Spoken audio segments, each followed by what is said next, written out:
Hello everyone, நான் உங்கள் பாலா பேசுகிறேன். இந்த வீடியோவில் நம்ம என்ன தெரிஞ்சுக்க போகிறோன்னா, ரிபாக்சமின் இது 200, 400, 550 இப்படி பல வேரியேஷனில் இந்த மருந்து கிடைக்குது. இந்த ரிபாக்சமின் நிறையா பிராண்ட் இருக்குது. இந்த ரிபாக்சமின் பற்றி தான் இன்றைக்கி நம்ம இந்த வீடியோவில் தெரிஞ்சுக்க போகிறோம். இந்த ரிபாக்சமின் மருந்து எதற்காக பயன்படுத்துகிறாங்க, இதனுடைய பெனிஃபிட்ஸ் என்னென்ன என்பதை இந்த வீடியோவில் தெரிஞ்சுக்கலாம். இந்த மருந்து எடுத்ததுக்கப்புறம் இது நம்ம உடம்புக்குள்ளே போய் எப்படி வேலை செஞ்சு நம்மளை பாதுகாக்குது, இந்த மருந்தை எடுக்கிறதுனால என்ன மாதிரியான பக்க விளைவுகள்லாம் ஏற்படக்கூடும், இந்த மருந்தை யாரெல்லாம் எடுத்துக்கலாம், யாரெல்லாம் முன்னெச்சரிக்கையாக இருக்கணும், இந்த மருந்தை எந்த அளவுக்கு எடுத்துக்கணும், எப்போ எடுத்துக்கணும் என்பதை பற்றி அந்த வீடியோவில் நம்ம முழுமையாக தெரிஞ்சுக்க போகிறோம். வாங்க வீடியோக்குள்ளே போகலாம். அதுக்கு முன்னாடி இது வரைக்கும் நம்ம சேனலை நீங்கள் சப்ஸ்கிரைப் பண்ணலாம், இப்போ சப்ஸ்கிரைப் பண்ணிவிடுங்க. அப்படியே பக்கத்தில் இருக்க பெல் ஐக்கனையும் கிளிக் பண்ணிவிடுங்க. அப்போ தான் என்னுடைய அடுத்தடுத்த வீடியோக்கள் உங்களுக்கு நோட்டிஃபிகேஷனாக வந்து சேரும். ஃபஸ்ட்டு, இந்த ரிபாக்சின் மருந்தினுடைய பயன்கள், பெனிஃபிட்ஸ் என்னென்ன என்பதை தெரிஞ்சுப்போம். ட்ராவலர் டைரியா, நம்ம பயணிக்கும்போது ட்ராவல் பண்ணும்போது ஏற்படக்கூடிய வயிற்றுப்போக்கு, அந்த வயிற்றுப்போக்கினால் ஏற்படக்கூடிய காய்ச்சல் மற்றும் பாக்டீரியல் இன்ஃபெக்ஷன், வயிற்றில் ஏற்படக்கூடிய அதிகப்படியான பாக்டீரியல் இன்ஃபெக்ஷன், அதுக்கப்புறம் டாய்லெட்டில் வரக்கூடிய ரத்தம், இவைகளுக்கு சிகிச்சை அளிக்க இந்த மருந்து பயன்படுது. இது மட்டும் இல்லாமல் ஹெப்பாட்டிக் என்சைக்ளோபதி அப்படின்னு சொல்லக்கூடிய கல்லீரல் சம்பந்தப்பட்ட நோய்களுக்கு இந்த மருந்து பயன்படுது.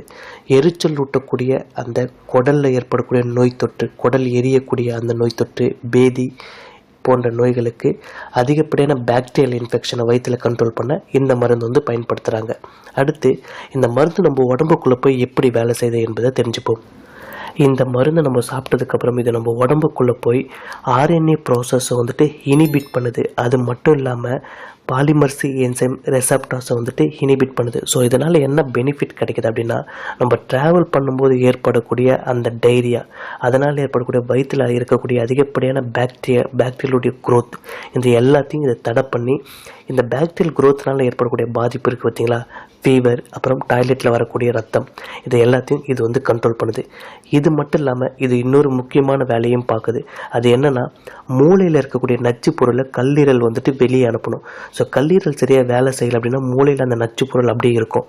அதனால் என்ன பாதிப்பு ஆகும்னா, மூளை சரியாக வேலை செய்யாது. ஸோ நம்மளுடைய சிந்தனைகள் எல்லாம் மாறுபடும், நம்மளுடைய ஆக்டிவிட்டீஸில் எல்லாமே சேஞ்சஸ் ஆகும். ஸோ இப்படிப்பட்ட மோசமான நோய், ஹெப்பாட்டிக் என்சைக்ளோபதின்னு சொல்லக்கூடிய நோய்க்கு சிகிச்சை அளிக்கும் இந்த மருந்து பயன்படுது. அடுத்து, இந்த மருந்தினுடைய பொதுவான பக்க விளைவுகள், சைடு எஃபெக்ட்ஸ் என்னென்ன என்பதை தெரிஞ்சுப்போம். குமட்டல், வாந்தி, தலைவலி, தசை மற்றும் மூட்டு வலி, அப்புறம் மங்கலான பார்வை, தலை சுற்றுவது, ஓவராக டயர்ட்னஸாக ஃபீல் பண்ணுறது, இல்லை ரொம்ப வீக்காக ஃபீல் பண்ணுறது, இல்லைனா அடிக்கடிக்கு ஃபீவர் வருவது, ஜுரம் வருவது, இவையெல்லாம் தான் இதனுடைய பொதுவான பக்க விளைவுகள்.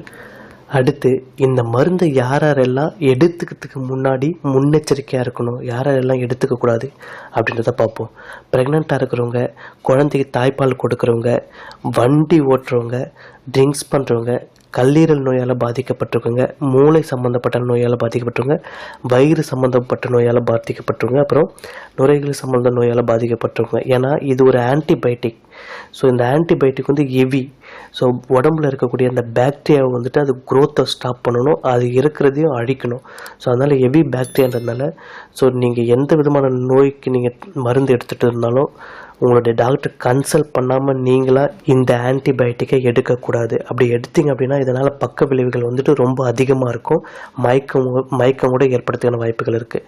ஸோ இதனுடைய டோசேஜ் அப்படின்னு பார்த்தீங்கன்னா, உங்களுடைய நோயினுடைய தன்மைக்கேற்ப டாக்டர் உங்களுக்கு மாற்றுவாங்க. அதே மாதிரி அவங்க சொல்கிற டைமிங்லேயே நீங்கள் இந்த மருந்தை கரெக்டான எடுத்துகிட்டு வந்தீங்கன்னா உங்களுக்கு நல்ல பலன் கிடைக்கும். இதை தவிர்த்து உங்களுக்கு வேறு ஏதாவது டவுட் இருந்துச்சுன்னா கீழே கமெண்டில் டைப் பண்ணுங்கள், நான் ரிப்ளை பண்ணுறேன்.